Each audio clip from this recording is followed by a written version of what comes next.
Hello guys, कैसे हैं आप। Welcome back to literature information. आज की इस वीडियो में हम बात करेंगे पाकिस्तानी लिटरेचर की। और पाकिस्तानी लिटरेचर में हम किसकी बात करेंगे? द रिलक्टेंट फंडामेंटलिस्ट, जो कि लिखा है मोहसिन हामिद ने।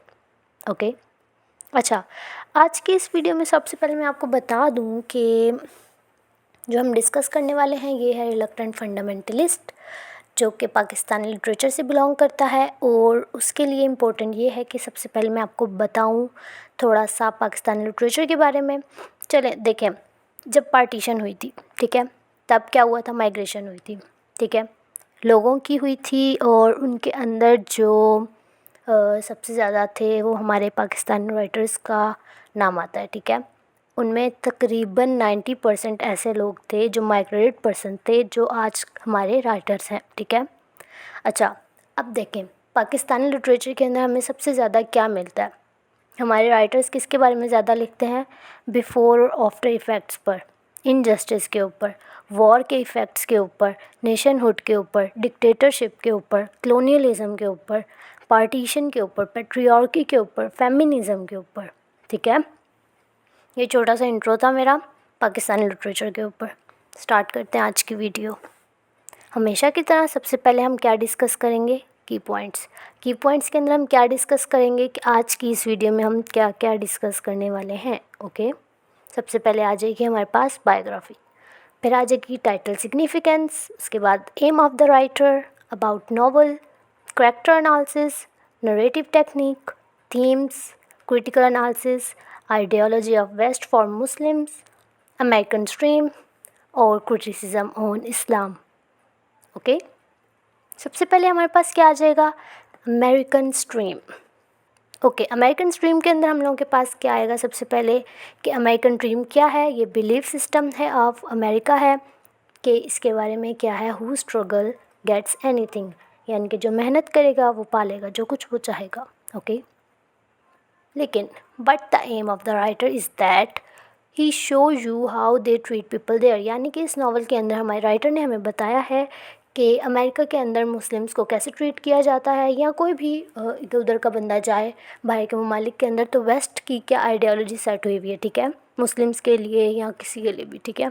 सबसे ज़्यादा यहाँ पर मेंशन किया गया मुस्लिम्स को, क्योंकि ये पाकिस्तानी राइटर ने लिखा है और ये स्टोरी है मुस्लिम की, ठीक है। Everyone wants this American dream, but it's disillusionment. Only it's the bitter truth.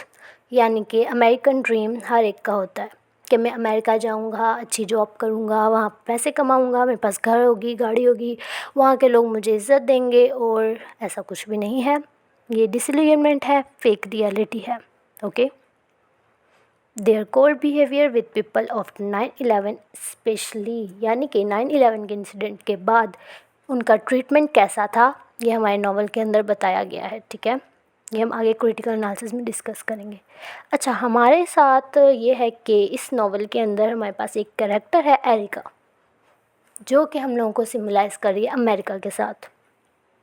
अब अमेरिका और एरिका जो थे वो सेम है, ठीक है, क्योंकि यहाँ पर हम लोगों को दिखाया गया है कि whenever they need they appear, when they are done they disappeared. Erica हम लोग यहाँ पर रिप्रेजेंट कर रही है अमेरिकन्स को। ओके, और जो हमारे पास कैरेक्टर है चंगेज़ का, वो हमारे पास रिप्रेजेंट कर रहा है पाकिस्तानी, यानी कि पाकिस्तान का कल्चर वो चंगेज़ बताएगा और एरिका बताएगी अमेरिका का culture. Okay, America is suffering from mental illness. ये भी हम लोग देखेंगे। एरिका जो है वो डिप्रेशन के अंदर है और वहाँ पर हर बंदे को साइकोलॉजी प्रॉब्लम है, मेंटल इलनेस है, वो साइकेट्रिस्ट के पास जाता है। ये आपने देखा होगा फिल्म और ड्रामों के अंदर। नेक्स्ट मूव करते हैं। अब हम डिस्कस करेंगे नावल के बारे में कि हम लोगों के नावल के अंदर है क्या क्या। सबसे पहले आ जाएगा कि ये फाइनेस्ट एग्जाम्पल है पाकिस्तानी लिटरेचर की। इसके अंदर war, religion, cultural conflict and identity crisis for Muslims living in America, ये सब कुछ आ जाएगा, ठीक है। उसके बाद ये कौन से कॉन्टेक्स्ट के ऊपर है? पोस्ट 9/11 इंसिडेंट के ऊपर। उसके बाद ये फ़िक्शनल नावल है। उसके बाद ये 2007 के अंदर लिखा गया था और ये फर्स्ट पर्सन के अंदर लिखा गया है। इसके 12 चैप्टर्स हैं और ये ड्रामेटिक मोनोलॉग है, यानी कि जो प्रोटैगनिस्ट है वो सिर्फ उसी की हम लोगों को आवाज़ सुनाई देगी और किसी की नहीं। वो खुद ही सवाल करता है, खुद ही जवाब करता है। ठीक है, अब हम थोड़ा सा राइटर के बारे में जान लेते हैं। वो पाकिस्तानी ब्रिटिश नॉवलिस्ट हैं मोहसिन हामिद, और 23 जुलाई के 1971 में पैदा हुए थे ये। इनकी एज 50 इयर्स है और उन्होंने प्रिंसटन यूनिवर्सिटी में पढ़ा है और लाहौर में रहते थे, फिर ये न्यूयॉर्क में रहते थे और अब ये लंदन में रहते हैं। Wrote his novel in English for an American English public. His aim to create a space so Muslims can understand what is the ideology of the West about them and they raise their voice for their rights. जी, इस novel के अंदर हम लोगों को उन्होंने एक message दिया है कि कैसे ही वेस्ट ने आइडियोलॉजी सेट की हुई है मुस्लिम्स के लिए और वो अपने राइट्स के लिए अपनी आवाज़ उठाएं मुस्लिम्स। नेक्स्ट मूव करते हैं आगे। हम लोगों को राइटर्स पॉइंट ऑफ व्यू बताया गया है कि नावल जो है उनके पॉइंट ऑफ व्यू के अकॉर्डिंग क्या है, वो क्या कहते हैं नावल के अंदर। उन्होंने सबसे पहले हम लोगों को पाकिस्तानी फ्लॉज बताए हैं इस नावल के अंदर। उसके बाद उन्होंने नेगेटिव थॉट्स अबाउट पाकिस्तान बताए हैं, mockery on Pakistan, Pakistani inferiority complex बताया है, comparison of America and Pakistan बताया है, न्यूयॉर्क एक्सपीरियंस, यानी कि वहाँ पर मल्टी कल्चर थे। जब वो न्यूयॉर्क का एक्सपीरियंस शेयर करते हैं इसके अंदर तो वो बताते हैं वहाँ पर डिफरेंट किस्म के लोग थे, डिफरेंट रंग के, नस्लों के और ज़ुबानों के, और वहाँ का उनको बिहेवियर अच्छा लगा था। Erica represents her culture, she is also representation of America. Female desire बताई है। उसके अलावा हम लोगों को बताया गया है कि as a Pakistani our link with culture is strong and we also accept our sins, यानी कि हम लोग देखेंगे इस नावल के अंदर कि पाकिस्तानी जो कल्चर है, फैमिलीज़ जो हैं उनका आपस में जो उनकी बॉन्डिंग है ना वो स्ट्रॉन्ग है, लेकिन अमेरिका में ऐसा नहीं है। ठीक है, नेक्स्ट मूव करते हैं। अब टाइटल के बारे में हम डिस्कस कर लेते हैं। फंडामेंटलिज्म क्या मतलब है इसका? A form of religion specially Islam और Protestant Christianity that upholds belief in the strict literal interpretation. और रिलक्टेंट का क्या मतलब है? Means unwilling, not inclined to take distance to something when person does not feel doing something. Title signifies that the character is confused how to react. Religious and capitalist, यानी कि दो चीज़ों के अंदर वो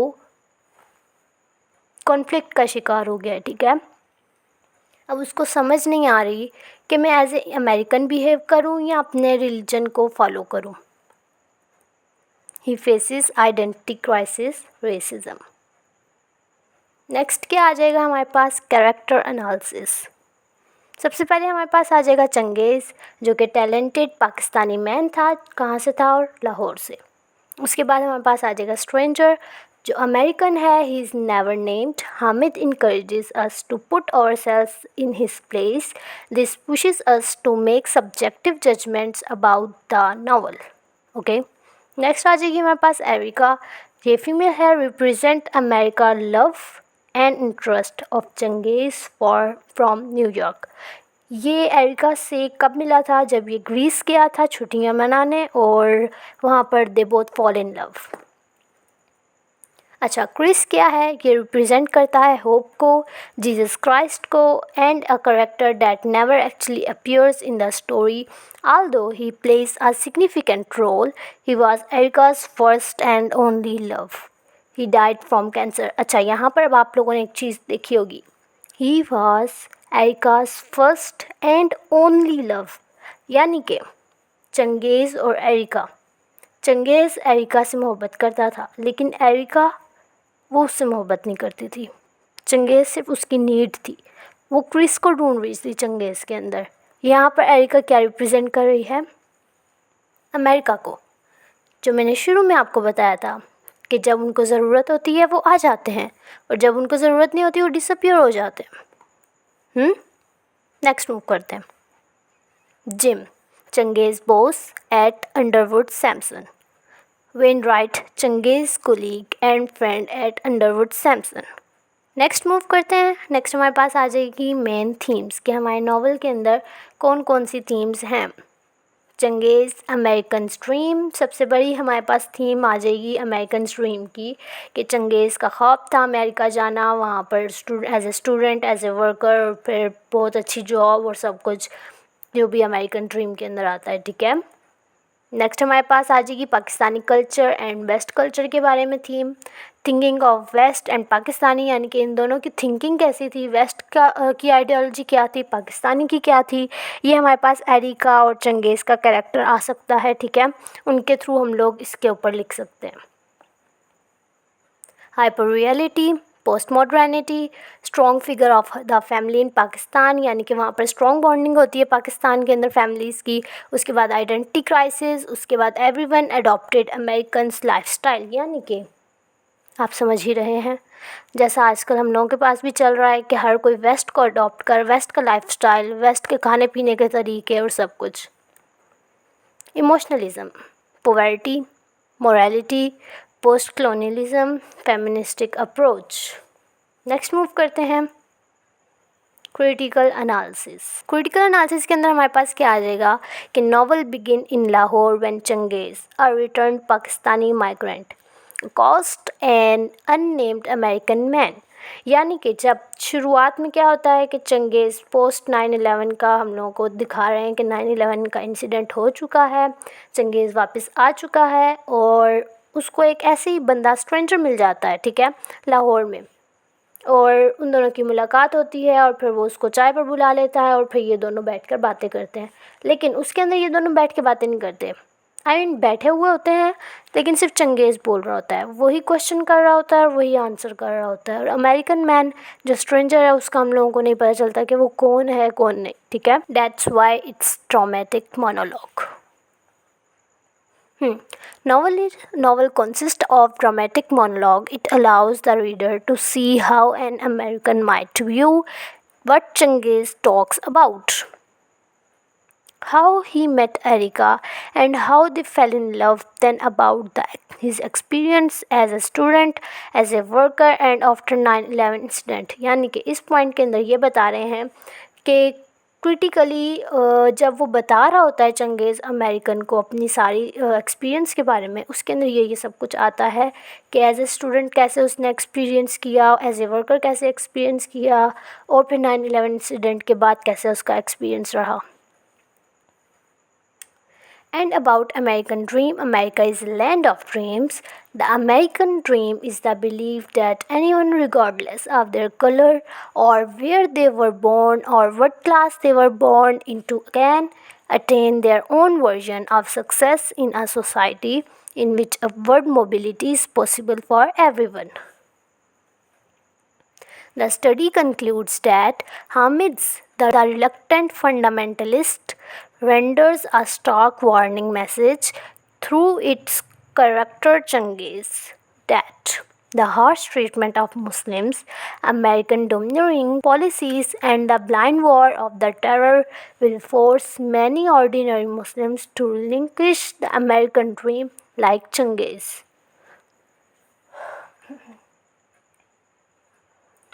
नेक्स्ट मूव करते हैं। Erika is presented as a symbol of not only the tragic events in America but also a representation of America for Changez through her personality and transformation of thoughts throughout the novel. Erika and Changez also symbolize the relationship between America and Pakistan.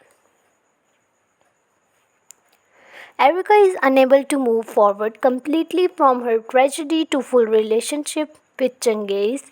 This is a symbol of America's obsession with 9/11 and the country's inability to move forward.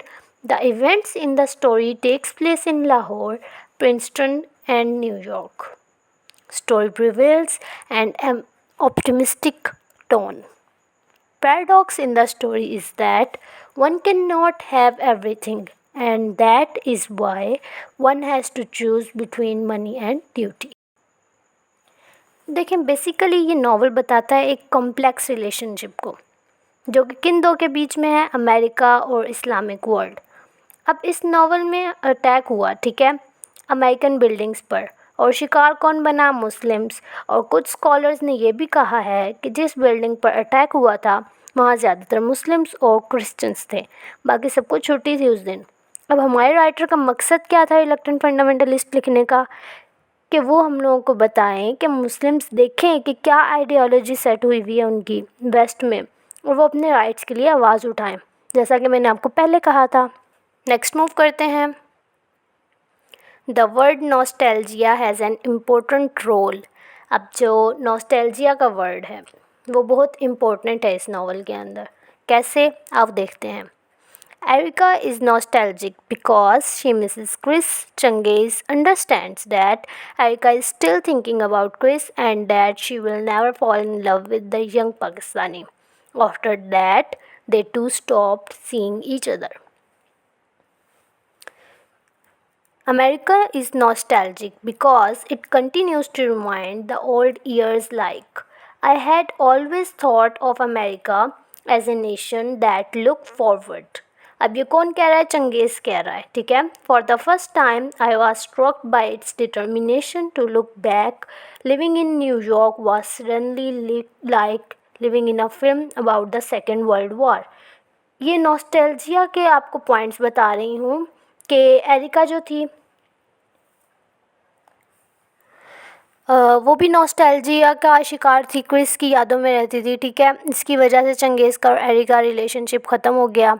और जो चंगेज़ है जब वो America से वापस आ जाता है तो वो भी इसी चीज़ का शिकार होता है, ठीक है। America has not forgotten the attack and seems to want a revenge. अब अमेरिका की बात हो रही है कि वो भी नॉस्टैल्जिया का शिकार है, उसको 9/11 का इंसिडेंट नहीं भूलता और वो चाहता है रिवेंज, ठीक है। Similarly, Changez starts missing Pakistan and his family sometimes and starts to think if he has sacrificed his identity in pursuit of America. अब जब ये 9/11 का इंसिडेंट हुआ था तब ये चंगेज़ एक दफ़ा गया था पाकिस्तान और वापस जब अमेरिका गया था, ये तब का सीन है, ठीक है। तब ये नॉस्टैल्जिक एलिमेंट्स आ रहे थे चंगेज़ के दिमाग में, आइडेंटिटी क्राइसिस का जब ये शिकार हो रहा था, ठीक है। चलें अब एक ओवरव्यू ले लें कि आज की हम लोगों ने वीडियो में क्या क्या डिस्कस किया। Novel uses the technique of a frame story which takes place during the courses of a single evening in an outdoor Lahore cafe. It's both the twisted, self-righteous, simplistic and self-serving political path that Changez adopts. Depicts a post-colonial subject to represent the Muslim colonized by Europeans. In America, his living represents him hybrid who leaving his native culture adopts another one. समझ आई, यहाँ पर identity crisis भी आ सकता है क्योंकि उसकी situation as a hybrid ही थी ना, ना वो पाकिस्तानी था ना वो अमेरिकन था, बीच का शिकार था वो। Novel ends without revealing what was in his pocket.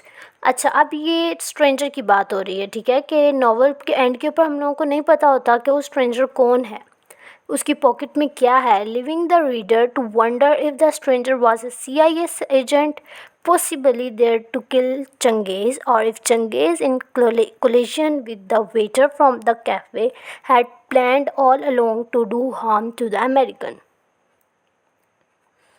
It can be said that The Reluctant Fundamentalist written by Mohsin Hamid is a fictionalized story set in true circumstances.